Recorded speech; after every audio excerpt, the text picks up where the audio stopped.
آئیں کتاب مقدس کو کھولیں۔ کتاب مقدس میں سے عبرانیوں کا خط، اس کا 5واں باب، اس کی 7ویں، 8ویں اور 9ویں آیت کی تلاوت آج صبح ہم سماعت فرمائیں گے اور انہی آیات پر ہم غور کریں گے اور سیکھیں گے۔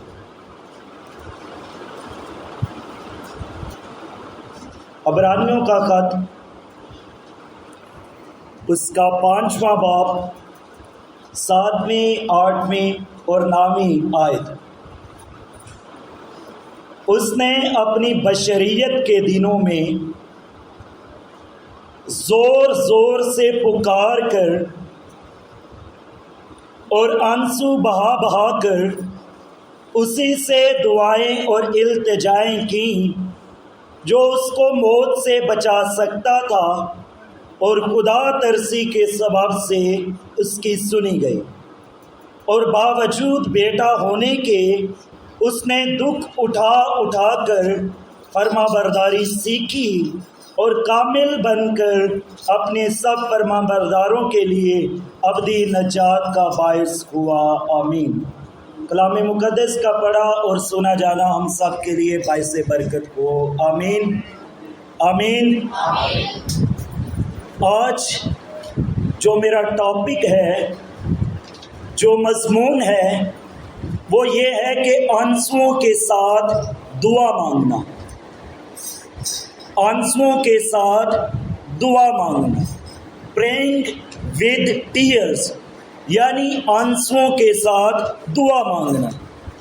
جب ہم دعا کے معنی کو فروز اللغات کے مطابق دیکھتے ہیں تو دعا سے مراد ہے مانگنا، التجا کرنا، التماس کرنا، استدعا، مناجات، مغفرت کی طلب یا کسی کی بہتری کی خواہش کرنا۔ دعا کا مطلب کیا ہے؟ خدا سے مانگنا، خدا سے التجا کرنا، خدا سے التماس کرنا یا کسی کی بہتری چاہنا۔ یہ اردو کی جو لغت ہے فروز اللغات، وہ دعا کا مطلب بیان کرتی ہے۔ ایک طالب علم نے اپنے استاد کے ایک سوال کے جواب میں کہا کہ دعا یہ ہے کہ یسوع سے باتیں کرنا۔ استاد نے پوچھا کہ دعا کیا ہے؟ شاگرد کہتا ہے دعا یسوع سے باتیں کرنا ہے، یسوع سے گفتگو کرنا ہے۔ اور ایک عالم، ایک استاد، ایک پادری کہتا ہے دعا انسان کی روح کا خدا سے گفتگو کرنا ہے۔ انسان کی روح کا جس نے روح کو بنایا، یعنی خدا سے گفتگو کرنا، خدا سے باتیں کرنا، خدا سے ہم کلام ہونا، خدا کی آواز کو سننا اور اپنی آواز اس تک پہنچانا، یہ دعا ہے۔ دعا عابد اور معبود کا زندہ تعلق ہے، جس میں عابد یعنی عبادت کرنے والا، معبود یعنی جس کی عبادت کی جاتی ہے، اس سے گفتگو کرتا ہے اور اپنی خواہش و ضروریات، شکر گزاریاں اور مناجات اس کے سامنے رکھتا ہے۔ دعا مانگنا بہت ضروری ہے، کیونکہ لکھا ہے کہ مانگو تو تم کو دیا جائے گا۔ اور پھر نئے عہد نامہ میں یعقوب کے خط میں آتا ہے کہ تمہیں اس لیے نہیں ملتا کہ تم مانگتے نہیں ہو۔ اس لیے دعا مانگنا جو ہے یہ بہت ضروری ہے۔ خدا نے کہا ہے کہ مانگو تو تم کو دیا جائے گا، اور یہ بھی فرمایا گیا کہ تمہیں اس لیے نہیں ملتا کہ تم مانگتے نہیں۔ اب یہ بھی نہیں کہ ہم مانگیں گے تو تب ہی خدا ہمیں دے گا۔ خدا جو ہے وہ پروردگار خدا ہے، خدا جو ہے وہ محبت سے بھرا ہے، اس میں اگاپے محبت ہے۔ اگر ہم دعا نہ بھی مانگیں تو بھی وہ ہماری روٹی پانی اور ہماری ضروریات زندگی کو پورا کرتا ہے، اور اپنے سورج کو نیکوں اور بدوں دونوں پر چمکاتا ہے، اور جب بارش ہوتی ہے تو وہ بھی نیکوں اور بدوں دونوں پر ہوتی ہے۔ لیکن بہت سے لوگ کہتے ہیں کہ ہمیں دعا نہیں مانگنا چاہیے، وہ خدا سے مانگتے نہیں ہیں۔ اور کہتے ہیں کہ جب وہ بغیر مانگے ہی دے دیتا ہے تو پھر ہم کیوں مانگے؟ مگر وہ یہ نہیں جانتے کہ مانگنے والے کا تعلق خدا کے ساتھ گہرا ہوتا ہے، اور جو نہیں مانگتا وہ خدا سے لا تعلق ہے۔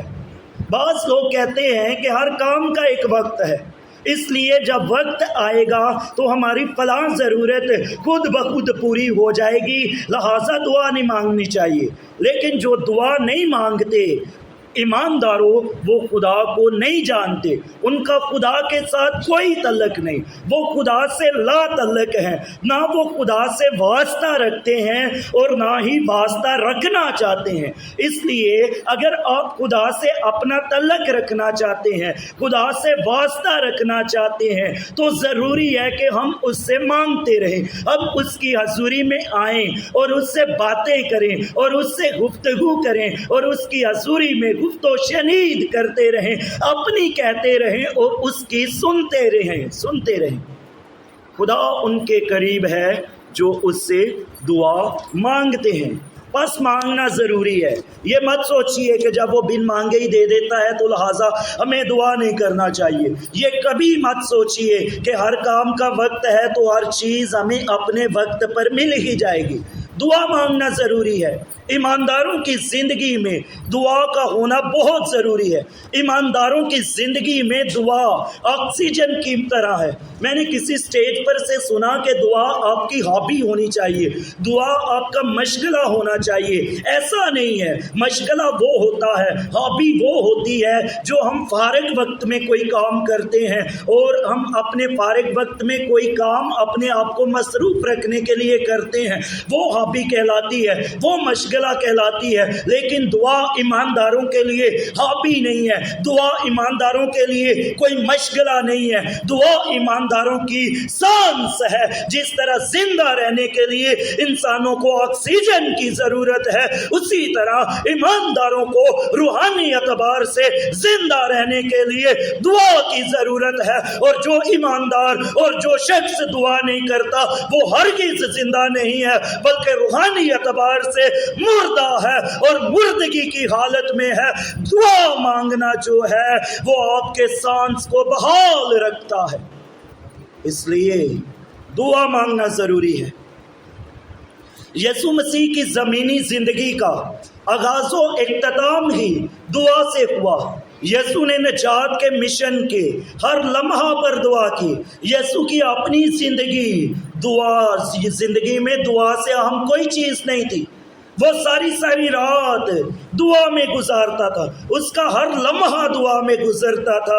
اس کے علاوہ اس نے دعا کی اہمیت کو جانتے ہوئے شاگردوں کو کہا کہ ہر وقت دعا میں مشغول رہو، دعا میں مشغول رہنے کا حکم دیا۔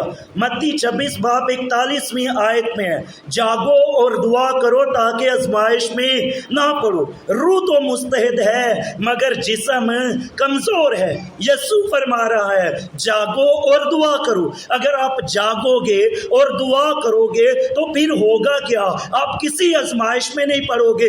آپ کے خاندان پر، آپ کی زندگی میں جو آنے والی آفات ہوئیں گی، آپ کی زندگی میں جو آنے والی مشکلات ہوئیں گی، اگر آپ جاگتے ہوئے، اگر آپ دعا کرتے ہوئے، تو وہ مشکلات، وہ پریشانیاں آپ کے راستے سے ہٹ جائیں گی، کیونکہ یسوع نے کہا کہ جاگو اور دعا کرو تاکہ آزمائش میں نہ پڑو۔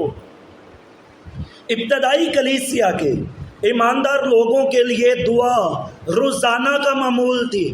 وہ بھی وقت مقرر کیے ہوئے تھے، وہ بھی اپنی زندگی کا ایک ایک لمحہ دعا میں گزارتے تھے، اور دعا مانگنا ان کی فطرت کا حصہ بن گیا تھا، جیسے سانس کا آنا۔ بے شک یہ ان کی روح میں نئی زندگی کی سانس تھی۔ دعا کے بغیر کبھی بھی کوئی بھی ایماندار روحانی اعتبار سے زندہ نہیں رہ سکتے۔ ابتدائی کلیسیا دعا کرنے والی تھی، تھوڑے سے لوگ تھے، لیکن اس وقت کی معلومہ دنیا کو انہوں نے ہلا کر رکھ دیا۔ اور لوگ کہتے ہیں، اور سردار کہتے ہیں، فریسی کہتے ہیں کہ یہ تو جہاں کو گمراہ کیے جاتے ہیں۔ جہاں کو باغی کیے جاتے ہیں، وہ جہاں سے گزرتے تھے معجزات ہوتے تھے، وہ جو دعا کرتے تھے ان کی سنی جاتی تھی، اور خدا ان کے وسیلہ سے اپنی بادشاہت کو اس زمین پر قائم کیے ہوئے تھا۔ ابتدائی کلیسیا دعا کرنے والی کلیسیا تھی، لیکن آج کلیسیا دعا میں ٹھہرنا پسند نہیں کرتی اور دعا کی عبادتوں میں آنا پسند نہیں کرتی۔ یسوع نے کہا تھا کہ جہاں 2 یا 3 میرے نام سے جمع ہیں وہاں میں ان کے بیچ میں موجود ہوں۔ شکر اس وعدے کے لیے کہ 2 یا 3 کا کیا گیا۔ اگر بہت سارے لوگوں کا کہا جاتا تو شاید لوگ نہ آتے، لیکن یسوع نے کہا جہاں 2 یا 3 میرے نام سے جمع ہے میں ان کے بیچ میں ہوں۔ جہاں 2 یا 3 ایماندار اس کی حضوری میں دعا کے لیے جھک جاتے ہیں خدا ان میں موجود ہوتا ہے۔ دعا کرنے کے کئی طریقے ہیں۔ دعا ایسا ٹاپک ہے جس پر بہت کچھ کہا جا سکتا ہے، اور خدا کے خادم اس کو بہت زاویوں سے بیان کر سکتے ہیں، بہت خیالوں سے بیان کر سکتے ہیں، لیکن جو آج میرا ٹاپک ہے وہ یہ ہے کہ آنسوؤں کے ساتھ دعا کرنا، آنسوؤں کے ساتھ دعا کرنا۔ زبور 126 میں اور اس کی 5ویں اور 6ٹھی آیت میں آتا ہے، جو آنسوؤں کے ساتھ بوتے ہیں وہ خوشی کے ساتھ کاٹیں گے، جو روتا ہوا بیج بونے جاتا ہے وہ اپنے پھولے لیے ہوئے شادمان لوٹے گا۔ جب ہم آنسوؤں کے ساتھ دعا کرتے ہیں تو اس کا جواب یقینی ہو جاتا ہے۔ جب ہم خدا کی حضوری میں آنسو بہاتے ہیں تو اس کا آسمان کھل جاتا ہے۔ جب ہم خدا کی حضوری میں آنسو بہاتے ہیں تو ہمارے خاندانوں میں سے، ہمارے گھرانوں میں سے، ہماری زندگیوں میں سے بیماریاں جاتی رہتی ہیں، آزمائشیں جاتی رہتی ہیں، خدا حالات کو بدل کے رکھ دیتا ہے۔ جب ہم خدا کی حضوری میں آنسو بہاتے ہیں تو آپ کے ناممکن کام ممکن ہونا شروع ہو جاتے ہیں۔ ہنجواں دے نال رو رو کے جو ہنجواں دے نال رو رو کے جو بھی ہیں بیج دے ہنجوؤں کے ساتھ، اب جب آنسوؤں کے ساتھ بوتے ہیں تو پھر آپ خوشی کے ساتھ کاٹیں گے۔ جب آپ آنسو بہائیں گے تو خدا آپ کی دعاؤں کا جواب دے گا، اور خدا آپ کے لیے اپنے آسمان کو کھول دے گا، اور خدا آپ کے لیے ہر وہ کام کرے گا جس کے لیے آپ اس کی حضوری میں جھکے ہیں۔ حوالہ ہم نے پڑھا ہے، اس نے اپنی بشریت کے دنوں میں زور زور سے پکار کر اور آنسو بہا بہا کر اسی سے دعائیں اور التجائیں کی جو اس کو موت سے بچا سکتا تھا، اور خدا ترسی کے سبب سے اس کی سنی گئی۔ موت سے بچا سکتا ہے اور خدا ترسی کے سبب سے اس کی سنی گئی، لیکن ہم دیکھتے ہیں کہ یسوع کو تو صلیب دیا گیا، یسوع پر تو موت آئی، یسوع کو تو قبر میں رکھا گیا، لیکن یہاں لکھا ہے کہ اس کو موت سے بچا سکتا تھا اور خدا ترسی کے سبب سے سنی گئی۔ تو یہاں وہ موت نہیں جو ہم سوچے ہوئے ہیں۔ یسوع نے کہا تھا کہ میں اپنی جان دیتا ہوں، مجھے اس کے دینے کا بھی اختیار ہے اور اسے پھر لینے کا بھی اختیار ہے، اور یہ حکم مجھے باپ سے ملا ہے، کوئی مجھ سے چھینتا نہیں، کوئی مجھ سے چھینتا نہیں۔ اور یسوع نے تو خود کہا تھا کہ جس طرح موسیٰ نے سام کو بیابان میں اونچے پر چڑھایا، ضرور ہے کہ ابن آدم بھی اونچے پر چڑھایا جائے، تاکہ جو کوئی اس پر ایمان لائے اس میں ہمیشہ کی زندگی پائے۔ یہ یسوع نے کہا تھا کہ ضرور ہے کہ ابن آدم بھی اونچے پر چڑھایا جائے، لیکن یہاں ہم دیکھ رہے ہیں کہ وہ اپنی بشریت کے دنوں میں زور زور سے پکار کر اور آنسو بہا بہا کر دعائیں اور التجائیں کر رہا ہے، اس کو موت اور اس کے حضور دعائیں اور التجائیں کر رہا ہے جو اس کو موت سے بچا سکتا تھا، اور خدا ترسی کے سبب سے سنی گئی۔ یسوع مسیح اپنی موت کے لیے نہیں دعا کر رہا تھا۔ یسوع نے تو کہا تھا کہ اگر تم اس مقدس کو ڈھا دو تو میں اسے 3 دن میں پھر کھڑا کر دوں گا۔ موت کا ڈر نہیں تھا، لیکن ایک موت ہے، اس نے اس کو موت سے بچا سکتا تھا، اور خدا ترسی کے سبب سے اس کی سنی گئی۔ جب ہم اس آیت کو بغور دیکھتے ہیں، جب اس کا ہم مطالعہ کرتے ہیں اور مختلف تفاسیر کو پڑھتے ہیں تو ہمیں علم ہوتا ہے کہ گتسمنی باغ کے اندر ابلیس یسوع کو مار دینا چاہتا تھا۔ وہ نہیں چاہتا تھا کہ یسوع بنی نوع انسان کا کفارہ دے۔ وہ یسوع جو مجسم ہو کر اس زمین پر آیا اور میرا اور آپ کا عفظی بنا، شیطان نہیں چاہتا تھا کہ وہ کوہ کلوری پر جائے اور بنی آدم کا کفارہ دے۔ وہ یسوع مسیح کو گاتے سے گتسمنی کے باغ کے اندر ہی مار دینا چاہتا تھا، یسوع کو وہیں مار دینا چاہتا تھا۔ وہ نہیں چاہتا تھا کہ یسوع کوہ کلوری پر میرا اور آپ کا کفارہ دینے کے لیے جائے۔ آپ کو یاد ہوئے گا گتسمنی باغ کے اندر یسوع نے بڑی سخت پریشانی میں مبتلا ہو کر اور بھی دل سوزی سے دعا کی، اور اس کا پسینہ گویا خون کی بڑی بڑی بوندیں ہو کر زمین پر ٹپکتا تھا۔ بڑی دل سوزی کے ساتھ، بڑی غمگینی کی حالت میں اس نے دعا کی، اور اس کا پسینہ گویا خون کی بڑی بڑی بوندیں ہو کر زمین پر ٹپک رہا تھا۔ اور آسمان سے پھر ایک فرشتہ دکھائی دیتا ہے اور وہ یسوع کو تقویت دیتا ہے۔ آسمان سے ایک فرشتہ آتا ہے کیونکہ شیطان چاہتا تھا کہ یہ جو جہان کا کفارہ دینے والا ہے، یہ جو لوگوں کو میری قید سے چھڑانے والا ہے، یہ جو عفظی بنا ہوا ہے، میں کیوں نہ ہو اس کو اس سے پہلے کہ یہ کوہ کلوری پر بنی نوع انسان کا کفارہ دے، اسے یہی مار دوں۔ اور اس نے یسوع کو مارنے کی کوشش کی، اور آسمان پر ایک فرشتہ دکھائی دیا اور اس نے یسوع کو تقویت دینا شروع کی۔ اس وجہ سے یسوع نے کہا تھا کہ ہو سکے تو یہ پیالہ مجھ سے ٹل جائے، لیکن اے باپ میری نہیں بلکہ تیری مرضی پوری ہو۔ وہ آیا ہی کفارہ دینے کے لیے تھا، وہ آیا ہی میرے اور آپ کی جگہ پر قربان ہونے کے لیے تھا، وہ تو مرنے کے لیے اس زمین پر آیا تھا، وہ تو مجھے اور آپ کو چھڑانے کے لیے اس زمین پر آیا تھا۔ لیکن اس سارے کام سے ایک بندہ ناخوش تھا، ایک چیز، ایک شخص ناخوش تھا، اور وہ ابلیس تھا، اور وہ چاہتا تھا کہ یسوع کو گتسمنی باغ کے اندر مار دے۔ لکھا ہے کہ اس کا پسینہ گویا خون کی بڑی بڑی بوندیں ہو کر زمین پر ٹپکنے لگا۔ ایک بیماری ہے اور اس کا نام ہے ہیماٹیڈروسس۔ بیماری کا نام ہیماٹیڈروسس ہے۔ یہ بہت نایاب بیماری ہے۔ اس بیماری میں ہوتا یہ ہے کہ انسان کا پسینہ جو ہے وہ خون کی بوندوں کی صورت میں ٹپکتا ہے، خون کی صورت میں نکلتا ہے۔ اگر آپ اسے دیکھنا چاہیں تو ہیماٹیڈروسس لکھنا آپ اس میں گوگل میں، آپ کو تصویریں بھی مل جائیں گی، کچھ لوگ بھی دکھائی دیں گے جن کو یہ بیماری تھی۔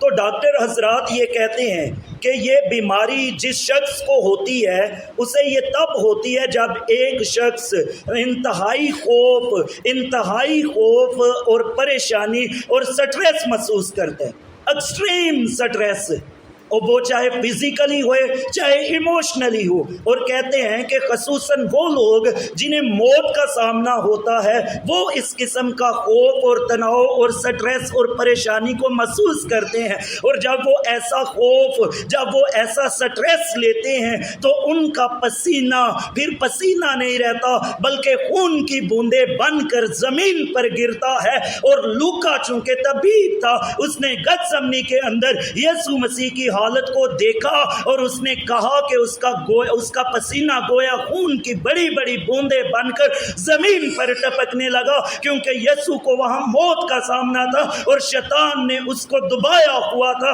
شیطان اس کو مارنا چاہتا تھا، اسے موت کا سامنا تھا۔ اس وجہ سے یسوع کا پسینہ گویا خون کی بڑی بڑی بوندیں بن کر زمین پر ٹپکنے لگا۔ یہ آیت چونکہ میں نے لی تھی اس لیے اس آیت کی میں نے تشریح کی، اس آیت کی میں نے تفسیر کر دی، لیکن میرا ٹاپک اور ہے اس آیت میں سے۔ اس ٹاپک پر بڑھتے ہیں۔ اس نے اپنی بشریت کے دنوں میں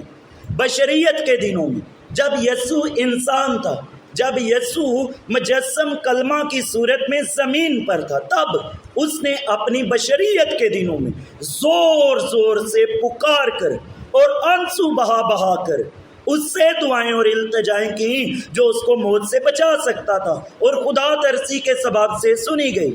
الوہیت کو دعا کرنے کی ضرورت نہیں، لیکن یسوع انسان بھی تھا اور خدا بھی تھا۔ جب وہ انسان تھا تو وہ ساری رات دعا میں گزارتا تھا اور اپنے باپ سے باتیں کرتا تھا، اور جب پھر صبح پہاڑ سے نیچے اترتا تھا تو معجزات رونما ہوتے تھے۔ شاگرد کہتے ہیں کہ ہم بدرو کو کیوں نہ نکال سکے؟ یسوع پہاڑ پر دعا کرے، تم نیچے کیا کر رہے ہو؟ اگر تم چاہتے ہو کہ بدرو ہیں نکال سکے اور آپ کے وسیلہ سے خدا کی قدرت کام کرے، تو یہاں یسوع تھا جس پہاڑ پر یسوع دعا کر رہا تھا، شاگردوں کو بھی چاہیے تھا کہ اس کے ساتھ دعا کرتے۔ جب یسوع نیچے آیا تو اس نے بری روح کو ڈانٹا اور بری روح اس لڑکے میں سے نکل گئی۔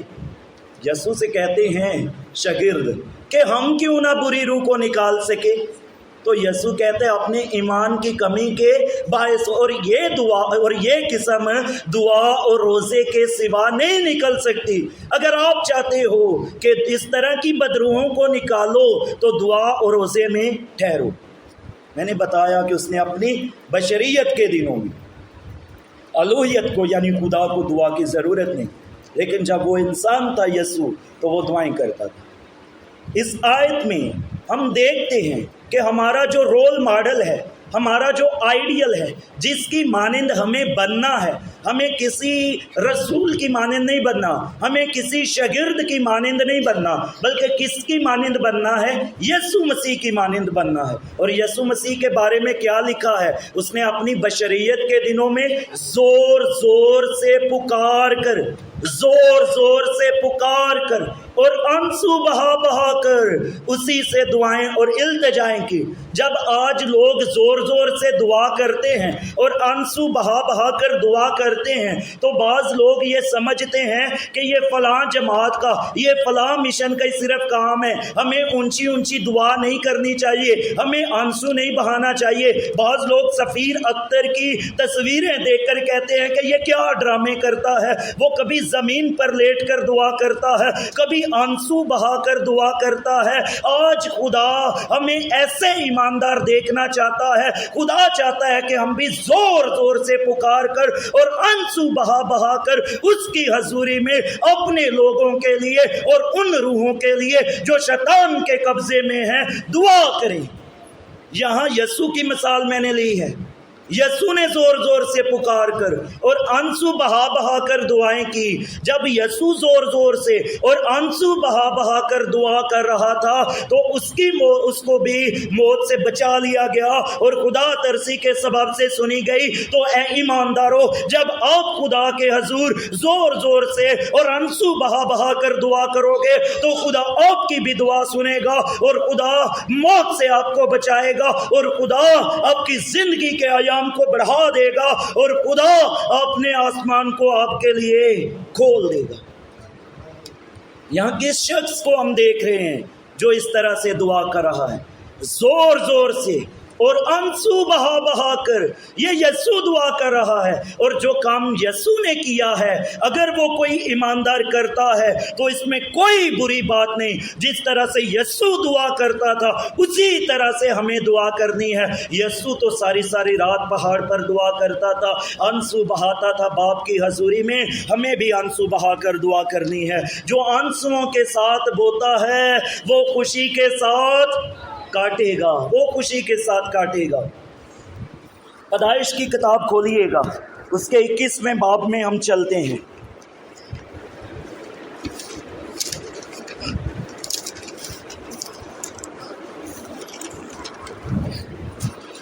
نامی آیت میں، اور سارا نے دیکھا کہ ہاجرہ مصری کا بیٹا جو اس کے ابراہیم سے ہوا تھا ٹھٹھے مارتا ہے۔ تب اس نے ابراہیم سے کہا، اس لونڈی کو اور اس کے بیٹے کو نکال دے، کیونکہ اس لونڈی کا بیٹا میرے بیٹے اسحاق کے ساتھ وارث نہ ہوگا۔ سارا نے دیکھا کہ جو اسماعیل ہے وہ ٹھٹھے مارتا ہے اور اسحاق کو ٹھٹھے کرتا ہے، تو سارا کہتی ہے ابراہیم سے کہ اسے نکال دے، اسماعیل کو بھی نکال دے، اس لونڈی کے بیٹے اسماعیل کو بھی اور اس لونڈی ہاجرہ کو بھی گھر سے نکال دے۔ تو ابراہیم انہیں نکال دیتا ہے اور وہ چلی جاتی ہے اور بیر صبا کے بیابان میں آوارہ پھرنے لگتی ہے۔ اور جب مشک کا پانی ختم ہو گیا تو اس نے لڑکے کو ایک جھاڑی کے نیچے ڈال دیا۔ جب مشک کا پانی ختم ہو گیا تو اس نے ایسا کیا کہ لڑکے کو یعنی اسماعیل کو ایک جھاڑی کے نیچے ڈال دیا، اور آپ اس کے مقابل ایک تیر کے ٹپے پر دور جا بیٹھی اور کہنے لگی کہ میں اس لڑکے کا مرنا تو نہ دیکھوں۔ مشک میں سے پانی ختم ہو گیا۔ پہلے ہم اس چیز پر غور کریں گے۔ آج جب مشک میں سے پانی ختم ہو جاتا ہے تو پانی زندگی کی علامت ہے، پانی زندگی دیتا ہے۔ اگر آپ کی مشک میں سے پانی ختم ہو گیا تو پھر موت یقینی ہے، آپ موت کے اندر چلے جائیں گے، آپ کو موت گھیر لے گی۔ اس لیے مشک کے اندر پانی کا ہونا ضروری ہے، یعنی آپ کی زندگی میں خدا کے کلام کا ہونا ضروری ہے۔ اس کا کلام پانی کی مانند ہے، اس کا کلام میری اور آپ کی زندگی ہے۔ اور عید کے آخری دن یوحنا کے 7ویں باب میں یسوع نے کھڑے ہو کر اور پکار کر کہا کہ اگر کوئی پیاسا ہو تو میرے پاس آ کر پیے، جو کوئی مجھ پر ایمان رکھے گا اس کے اندر سے، جیسا کہ کتاب مقدس میں آیا ہے، زندگی کے پانی کی ندیاں جاری ہو جائیں گی۔ زندگی کے پانی کی ندیاں جاری ہو جائیں گی۔ اگر کوئی پیاسا ہو تو میرے پاس آئے۔ اگر آپ کی زندگی میں پانی کی کمی ہو گئی ہے، کلام کی کمی ہو گئی ہے، تو اس کی حضوری میں بیٹھو، آپ کے اندر زندگی آنا شروع ہو جائے گی۔ یسوع نے اس سامری عورت سے کہا، اگر تو خدا کی بخشش کو جانتی اور یہ بھی جانتی کہ وہ کون ہے جو تجھ سے کہتا ہے مجھے پانی پلا، تو تو اس سے مانگتی اور وہ تجھے کیا کرتا؟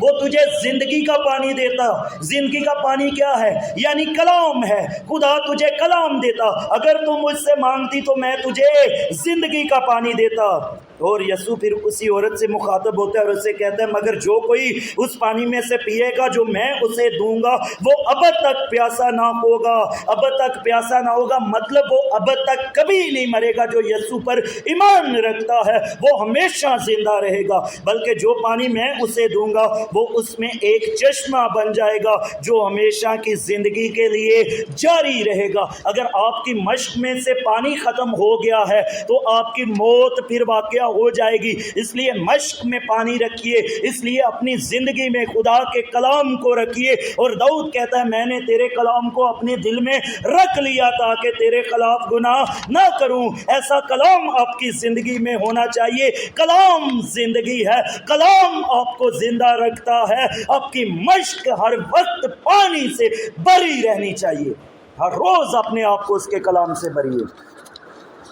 اسماعیل کو جھاڑی کے نیچے لٹا کر آپ خود دور جا کر بیٹھ جاتی ہے، کہتی ہے کہ میں اس کا مرنا تو نہ دیکھوں۔ وہ اس کے مقابل بیٹھ گئی اور چلا چلا کر رونے لگی۔ کیا کرنے لگی؟ ہاجرہ کیا کرنے لگی؟ اس کے مقابل بیٹھ گئی اور چلا چلا کر رونے لگی، آنسو بہانے لگی، دہائی دینے لگی خدا کی حضوری میں۔ اور خدا نے اس لڑکے کی آواز سنی اور خدا کے فرشتہ نے آسمان سے ہاجرہ کو پکارا اور اس سے کہا، اے ہاجرہ تجھ کو کیا ہوا ہے؟ مت ڈر، کیونکہ خدا نے اس جگہ سے جہاں لڑکا پڑا ہے اس کی آواز سن لی ہے۔ اٹھ اور لڑکے کو اٹھا اور اسے اپنے ہاتھ سے سنبھال، کیونکہ میں اس کو ایک بڑی قوم بناؤں گا۔ پھر خدا نے اس کی آنکھیں کھولی اور اس نے پانی کا ایک کنواں دیکھا اور جا کر مشک کو پانی سے بھر لیا اور لڑکے کو پلایا۔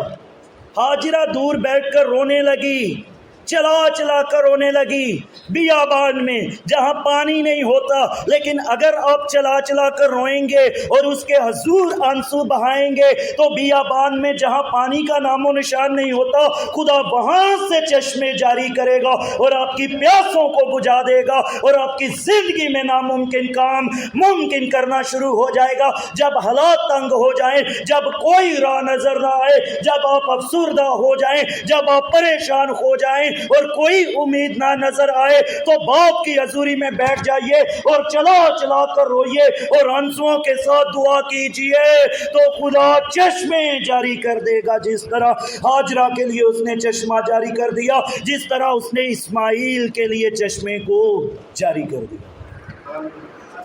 ہاجرہ رو رو کر اور چلا چلا کر اس کے حضور دعا مانگنے لگی۔ آئیں اخروج 3 باب میں بڑھتے ہیں۔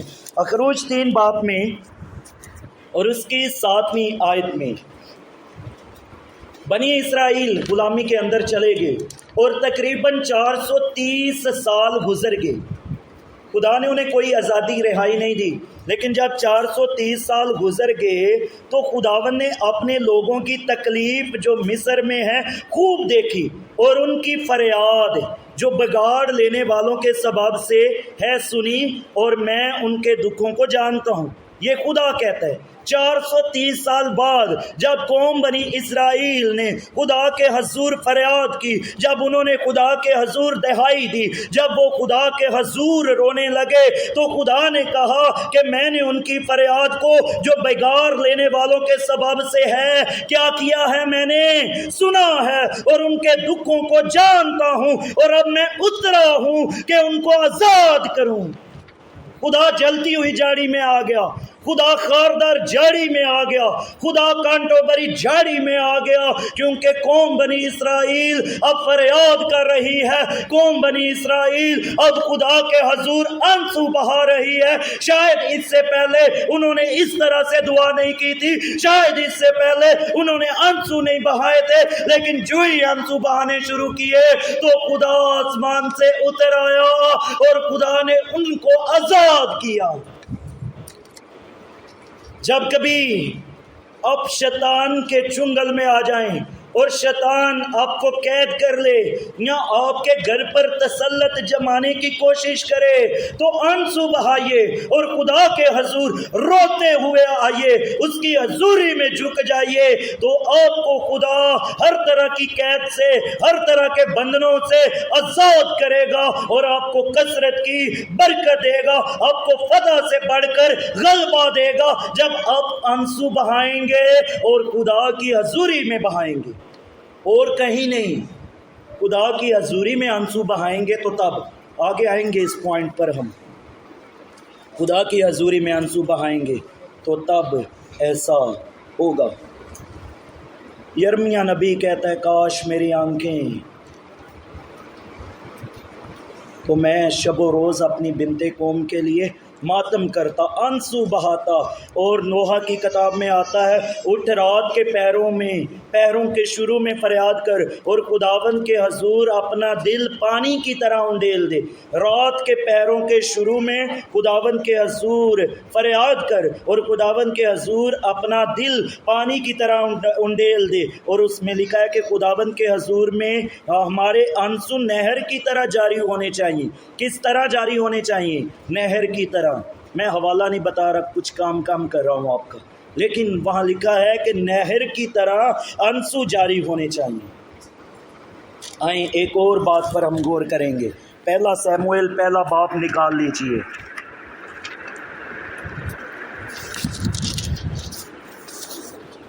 آپ کو یاد ہوگا ایک شخص تھا جس کا نام الکانا تھا۔ کیا تھا؟ الکانا تھا۔ اس کی 2 بیویاں تھیں، ایک کا نام حنا تھا اور ایک کا نام فننا تھا۔ فننا کے اولاد تھی، اس کو خدا نے برکت دی ہوئی تھی۔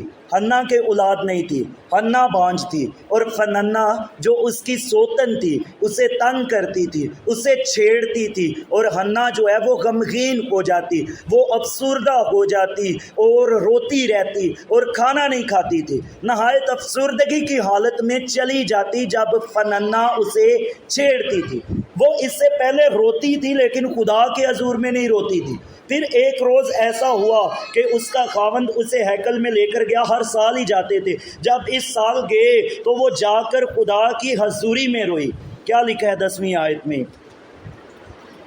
جب وہ صلہ میں کھا پی چکے تو حنا اٹھی۔ اس وقت ایلی کاہن خداوند کی ہیکل کی چوکھٹ کے پاس کرسی پر بیٹھا ہوا تھا اور وہ نہایت دلگیر تھی، سو وہ خداوند سے دعا کرنے اور زار زار رونے لگی۔ کیا کرنے لگی؟ خداوند کے حضور نہایت دلگیر تھی اور خداوند کے حضور جاتی ہے اور دعا کرتی ہے اور زار زار رونے لگتی ہے۔ اس سے پہلے بھی وہ روتی تھی لیکن اولاد نہیں ہوئی، اس سے پہلے بھی وہ روتی تھی لیکن غمگینی خوشی میں نہیں بدلی، غم خوشی میں نہیں بدلے۔ اب وہ خدا کے حضور میں گئی اور جا کر نہایت دلگیر تھی اور خداوند کے حضور دعا کرنے لگی اور زار زار رونے لگی۔ تو حنا، تو وہ جو ایلی کاہن تھا وہ حنا کو کہتا ہے کہ مجھے لگتا ہے تو نشے میں ہے، تو وہ کہتی ہے کہ اپنی بندی کو خبیث عورت نہ جان، خبیث نہ جان۔ حنا دل ہی دل میں دعا کر رہی تھی، فقط اس کے ہونٹ ہلتے تھے اور اس کی آواز سنائی نہیں دیتی تھی۔ بس ایلی کو گمان ہوا کہ وہ نشے میں ہے اور وہ کہتی ہے کہ میں نشہ نہیں کیا، میں نے، وہ شاید سسکیاں لے کر آنسو بہا کر دعا کر رہی تھی۔ پیچھے لکھا ہے کہ زار زار رونے لگی، وہ رو رہی تھی، آنسو بہا رہی تھی، سسکیاں لے رہی تھی خدا کی حضوری میں۔ وہ کہتی ہے کہ میں خبیث عورت نہیں ہوں، بلکہ میں نے کیا کیا ہے کہ خداوند کے آگے اپنا دل پانی کی طرح انڈیل دیا ہے۔ اور جب وہ خدا کی حضور میں رو رہی تھی، جب آنسو بہا رہی تھی، جب سسکیاں لے رہی تھی، تو ایلی نے جواب دیا کہ تو سلامت جا اور اسرائیل کا خدا تیری مراد جو تو نے اس سے مانگی ہے پوری کرے۔ اور اس کے بعد اس کا چہرہ اداس نہیں رہا۔ یہ پہلے بھی روتی تھی، پہلے شاید گھر بیٹھ کر روتی رہی، خدا کے سامنے نہیں روئی، لیکن جب آپ خدا کی حضوری میں اس کے سامنے روئیں گے تو آپ کی زندگی میں ہر طرح کا بانجھ پن جاتا رہے گا، آپ کی زندگی میں ہر طرح کی کمپلیکیشن سے جاتی رہیں گی، ہر طرح کی پیچیدگیاں جاتی رہیں گی، اور خدا بند رحم کو بھی کھول دے گا اور خدا آپ کو کثرت کی برکت دے گا اور اس کا آسمان کھل جائے گا، کیونکہ جو آنسوؤں کے ساتھ بوتے ہیں وہ خوشی کے ساتھ کاٹیں گے۔ جس طرح حنا خدا کے حضور میں آنسوؤں کے ساتھ بوئی اور اس نے خوشی کے ساتھ پھر کاٹا اور اس کو سیموئیل خدا کی طرف سے ملا۔ ایسا ہوتا ہے جب ہم دعا میں آنسو بہاتے ہیں، جب ہم خدا کی حضوری میں روتے ہیں۔ ایک اور واقعہ ہم دیکھیں گے، دوسرا سلاطین اس کا 20واں باب، اس پر بھی غور کریں گے۔ دوسرا سلاطین 20واں باب۔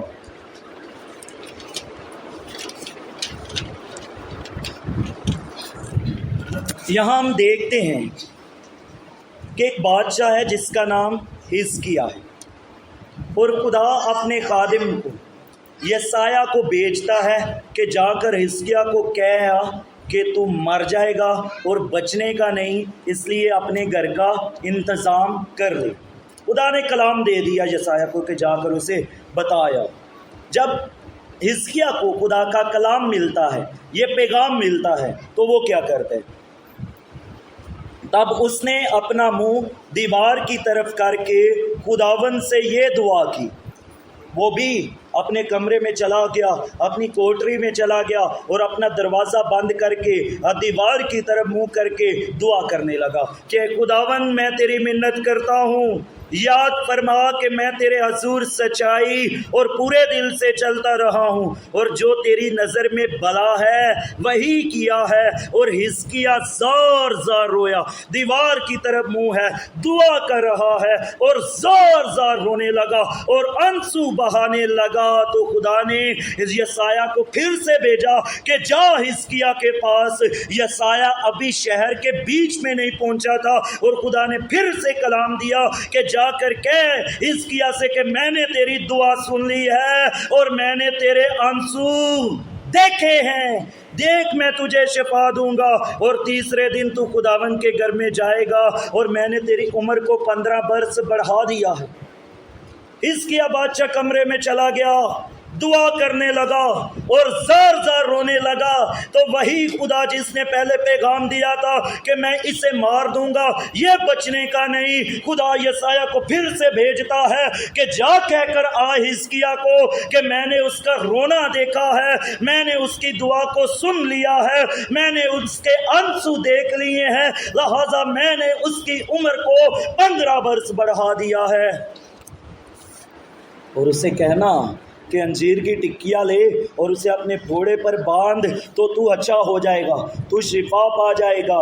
وہ میڈیسن بھی ضروری ہے، لیکن خدا نے اس کی عمر کو بڑھا دیا، لیکن پھوڑے کے علاج کے لیے انجیر کی ٹکیا کا کہہ دیا کہ انجیر کی ٹکیا باندھ۔ بعض لوگ ایمان میں اس قدر آگے بڑھ جاتے ہیں، وہ کہتے ہیں کہ ہمیں اب ڈاکٹروں کے پاس جانے کی ضرورت نہیں، نہ ہم میڈیسن لیں گے، لیکن یہاں خدا نے اس کی عمر تو بڑھا دی، خدا اسے ویسے بھی اچھا کر سکتا تھا، لیکن خدا نے کہا کہ انجیر کی ٹکیا لینا اور اسے اپنے پھوڑے پر باندھنا تو شفا پا جائے گا۔ حزقیہ پھر نشان طلب کرتا ہے اور کہتا ہے کہ اس کا میرے لیے کیا نشان ہوئے گا کہ میری عمر بڑھ جائے گی۔ وہ کہتا ہے کہ تیرے لیے کیا کیا جائے؟ خدا کہتا ہے، یسایہ پوچھتا ہے کہ تیرے لیے کیا کیا جائے؟ کیا تو چاہتا ہے کہ سورج 10 درجے آگے چلا جائے؟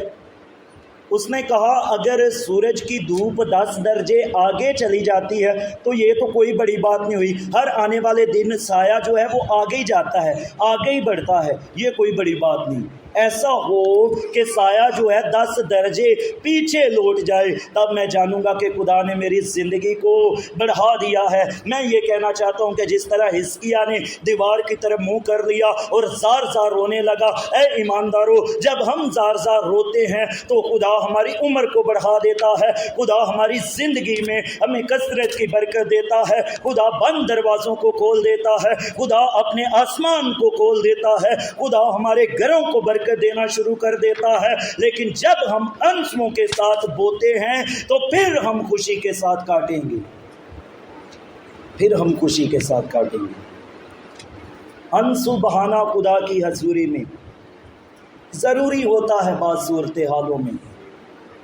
خدا جب آپ اونچی آواز میں دعا کرتے ہو، آپ ایسے بھی دعا کر سکتے ہو اونچی آواز سے، آپ خاموشی سے بھی دعا کر سکتے ہو، آپ کمرے کے اندر اپنی کوٹری کے اندر بھی دعا کر سکتے ہو، آپ لوگوں کے اندر بھی دعا کر سکتے ہو، جس طرح سے روح آپ کو قائل کرے اس طرح سے دعا کیجیے۔ اس میں کوئی ممانعت نہیں کہ ایمانداروں کو خدا کی حضوری میں چیخنا نہیں چاہیے، چلانا نہیں چاہیے اور آنسو نہیں بہانے چاہیے، بلکہ میں نے آپ کو بائبل میں سے دکھا دیا ہے کہ جب آنسوؤں کے ساتھ دعا کی جاتی ہے تو جواب یقینی ہو جاتا ہے، جواب ملتا ہے، ضرور ملتا ہے، اور خدا اپنے آسمان کو اپنے لوگوں کے لیے کھول دیتا ہے۔